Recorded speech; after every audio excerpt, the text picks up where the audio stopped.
They say avoidants don't care. They say they're heartless, cold, emotionally unavailable. But what if I told you everything you've been told about avoidance is a lie? What if the real truth is far more shocking? Something no one dares to say out loud. Here it is. Avoidants don't push you away because they feel nothing. They push you away because they feel too much. Think about it. If someone truly didn't care, why would they keep coming back? Why would they give you just enough to stay hooked, only to disappear again? That's not indifference. That's fear. A fear so deep, it hijacks their entire nervous system. On the outside they look strong, confident, detached. They'll make you believe they don't need anyone. But behind that mask, they're terrified.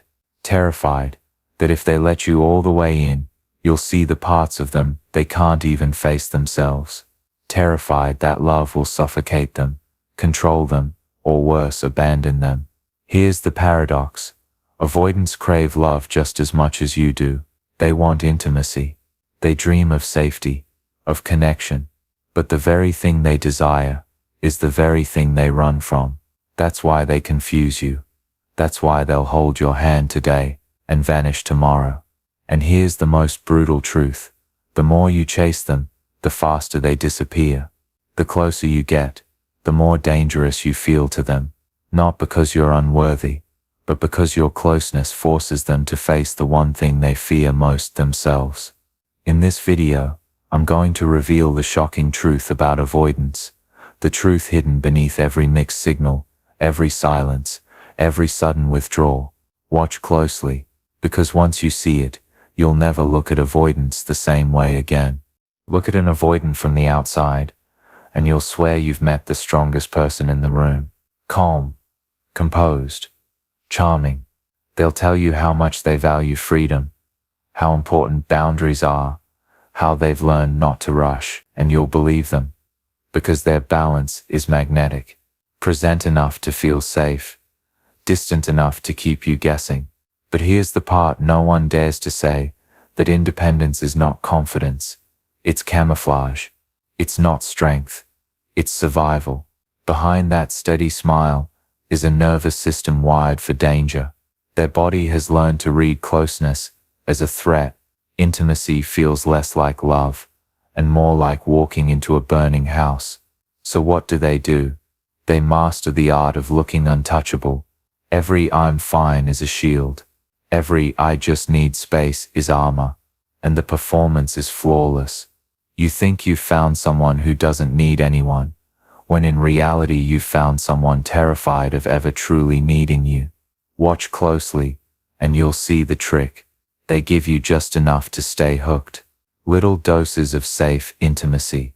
A story from childhood, a stressful moment at work, future talk that sounds deep but costs them nothing. One day we should travel. Someday I'd like a family. It feels real. It feels special. But it's carefully controlled. It's a game of show a little, hold a lot. Enough to keep you close, never enough to lose control. And here's the shocking truth. They're not proving they can stand alone. They're testing if they can survive wanting you. That's the secret under the mask. That's the truth no one tells you. Because the avoidant doesn't just hide from love. They hide from the terrifying possibility that love might actually be the one thing they can't live without. Everything looks perfect. The dates are smooth, the chemistry is strong, the connection feels deeper by the day, and you think to yourself, finally their walls are coming down. But this is exactly the moment when, for an avoidant, the nightmare begins. What feels safe and loving to you feels threatening and dangerous to them. For you, spending a weekend together is just a sign of love. For them, it's a signal, I'm starting to rely on this, and if I rely on it, I can be destroyed by it. Watch closely, and you'll notice the shift. They're sitting right next to you, but their eyes seem distant. They hug you, but their body feels stiff. Inside, their nervous system is screaming. Too close, too risky, pull back. Then comes the mental gymnastics. I just need some space. Maybe we're not that compatible. Work has been crazy, and the most destructive thought of all, Do I even feel what I thought I felt? And here's what confuses you most. You didn't do anything wrong. In fact, you did everything right. But here's the shocking truth. Withdrawal doesn't begin because of your mistakes. It begins the moment everything is going too well. Look at the pattern. Yesterday, they held you tight and told you, you matter to me. Today, cold replies, short texts, group hangouts instead of one-on-one, calls replaced with one-liner messages. And when you open up emotionally, you'll notice a sarcastic jab, half humor, half hidden rejection. This is no coincidence. This is their nervous system running a survival script, a controlled retreat. Every small step carries the same message. Don't need too much. Don't feel too much. Don't risk too much. And here lies the painful irony. The love that pulls you closer pushes them further away. The closeness that could make both of you feel safe becomes the very thing they fear the most. The truth no one dares to say. Avoidants don't pull away because things are broken. They pull away because things are working. At first, it looks harmless. They say they're just busy. The morning texts slow down, but not completely. One day they're warm, affectionate, almost like before, and the very next they're distant, distracted, impossible to read. You still see them. They still hug you. They might even sleep beside you. But if you look deeper, you'll notice something vital is missing. Their emotional presence has quietly thinned out, like a shadow fading at sunset. This is the stage no one warns you about. The silent withdrawal. On the surface, life continues. Dinner dates, casual laughs, maybe even intimacy. But beneath that surface, their nervous system is pulling emergency brakes. For an avoidant, closeness doesn't feel like comfort. It feels like takeover. So they shrink the bond, not by leaving outright, but by turning the dial down. Less sharing, fewer promises, no talk of us. Suddenly, everything is practical, logistical, safe. Here's the shocking truth. They aren't punishing you. They aren't even angry. They're protecting themselves from the intensity you awaken in them. The silence isn't emptiness. It's strategy. A way to breathe. A way to remind themselves, I still belong to me, and you, the partner, get trapped in the cruelest paradox. The inconsistency becomes addictive. A sudden flash of warmth convinces you that maybe things are fine, maybe the distance was in your head. But just when you lean in again, the cold wall returns. You start asking yourself, did I push too hard? Did I say too much? Was I not enough? That's the hook. Brief affection keeps your hope alive, while distance resets their nervous system. It's not random. It's not confusion. It's design. Notice the markers. Plans shift to last minute. Compliments feel generic, stripped of depth. Conversations about the future vanish. Texts turn into logistics, not emotions. And when you try to talk about intimacy, it suddenly feels too heavy. This is the phase where most people feel they're losing their mind. But what you're really witnessing is survival, not rejection. Their withdrawal doesn't mean you don't matter. It means you matter too much. And that is the truth no one dares to say. This is where the paradox finally explodes into the open. With avoidance, intimacy doesn't follow a straight line. It swings like a pendulum. One moment they lean into you with intensity, so real it feels unshakable. They hold you close, whisper how much you matter, maybe even make plans that feel like promises. In that moment, you believe the wall has crumbled, but then almost without warning, the switch flips. That same closeness, the warmth they just reached for, now feels suffocating. They pull back, withdraw, or act as though nothing ever happened. And here lies the shocking truth. No one dares to say this isn't about you.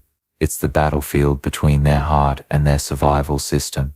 Their heart longs for connection. Their biology, wired by past wounds, interprets connection as risk. Desire pulls them forward. Fear yanks them back. To you, the partner, It looks like whiplash. One night they're overflowing with affection. The next they barely respond to your messages. You share something vulnerable. They laugh it off.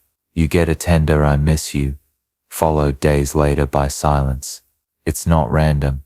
It's not careless. It's a nervous system stuck between craving the very thing it believes will destroy it.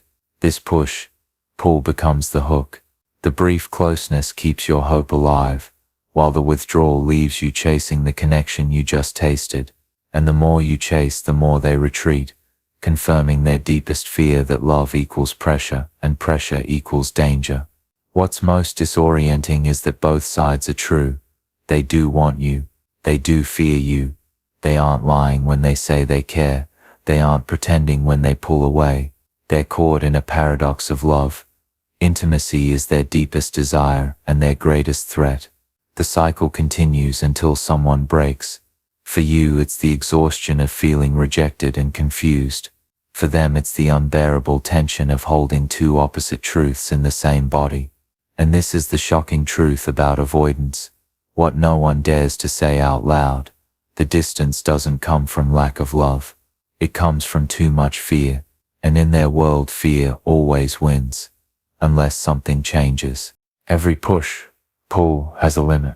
You can stretch the pendulum only so far before something snaps. For the avoidant, that snapping point is the breaking point. The moment when the dance of closeness and distance becomes unbearable, even to them. At first, they believe they can manage both. Let you close enough to taste connection, but far enough to stay safe. But the paradox always collapses. Sooner or later, the nervous system makes a demand: choose. And when that choice comes, the outcome shapes the fate of the relationship. There are two possible endings. The first, the rare one, is when the mask finally drops. For the first time, you glimpse the raw human beneath the armor. The avoidant admits what they've been hiding all along. I'm scared. I don't know how to let someone in. It's not eloquent, not polished, but it's real. This moment of vulnerability cracks open the door to genuine intimacy. It doesn't mean everything is fixed, but it's where healing begins, when love is no longer a battlefield, but a shared truth. The second outcome is far more common. The distance hardens into permanence. The walls don't just rise, they cement. Messages go unanswered. Calls roll to voicemail. "I'm busy" becomes the default excuse. Emotional conversations are brushed off as too much. Slowly, the relationship drains of color. What remains is a hollow shell, a connection that looks intact from the outside, but feels lifeless on the inside. And here lies the shocking truth. Most partners never see this breaking point is not about you. It's not because you weren't enough, or because you pushed too hard, or because they stopped caring. It's because inside the avoidant, the war between love and fear finally demanded resolution, and survival almost always chooses fear. But make no mistake, when they disappear, when they turn cold, when they shut down, it isn't apathy, it's protection. The silence isn't empty, it's loaded with the weight of everything they never felt safe enough to say. And you become collateral damage, standing in the crossfire of a war they've been fighting long before you ever arrived. This is the breaking point of every avoidance story. The mask either falls, or the walls win, and whichever path they choose, nothing stays the same. So what really decides the ending? Why do some avoidant relationships move toward breakthrough, while others fade into silence? The truth is, it isn't random. There are three powerful forces that shape whether the story bends toward connection or collapse. The first is past trauma. Every avoidant carries invisible scars: childhood neglect, inconsistent love, betrayals that cut deep. These moments write the nervous system's rulebook. Intimacy is dangerous. People leave. Don't get too close. The more unhealed trauma they carry, the more their body interprets closeness as a threat instead of comfort. No matter how much affection you pour in, if their nervous system is coded for fear, love feels like fire against bare skin. They flinch. even if they don't want to. The second force is your response. This is the part most partners overlook. When the avoidant pulls away, do you chase harder? Do you pressure, demand, beg for reassurance? Because if you do, the cycle tightens. Your pursuit confirms their deepest fear, that closeness equals suffocation. But if instead you create safety without force, if you give space without punishment, presence without pressure, that's when something different becomes possible. The avoidant nervous system relaxes, not because love forced it open, but because safety whispered, "You're free here." The third and rarest factor is self-awareness. This is when the avoidant begins to notice their own patterns. I'm pushing away the very thing I want. Awareness doesn't cure the fear overnight, but it plants a seed. It creates a gap between impulse and action, and in that gap lies the only chance for change. Without self-awareness, the avoidant survival system runs the show. With it they can begin to question their own walls. Here's the shocking truth. No one dares to say, most avoidant relationships don't end because of lack of love. They end because love alone is not enough to override fear.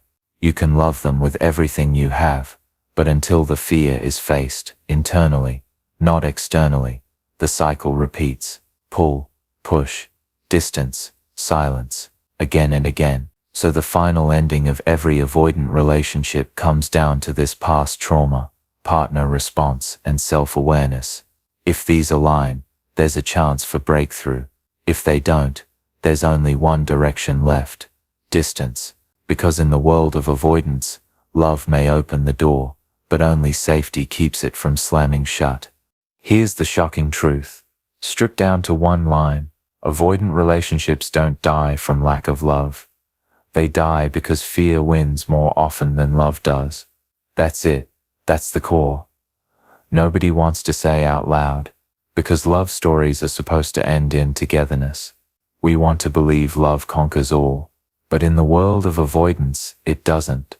Unless safety enters the picture, fear will always outrun desire, and this is where your reflection begins. If you've been with an avoidant, you know the exhaustion, the way your heart rises when they lean in, only to collapse when they pull away. You know the roller coaster of holding on to crumbs of intimacy, hoping they'll finally stay. But here's the truth. You cannot ignore. You have two choices. Either you keep playing the cycle, losing pieces of yourself every time they retreat, or you choose yourself. You step out of the war that was never yours to fight. Because in the end, every avoidant relationship comes to the same crossroad: breakthrough or breakdown. They either face their fear, or you face the cost of waiting. Both paths are painful, but one of them sets you free.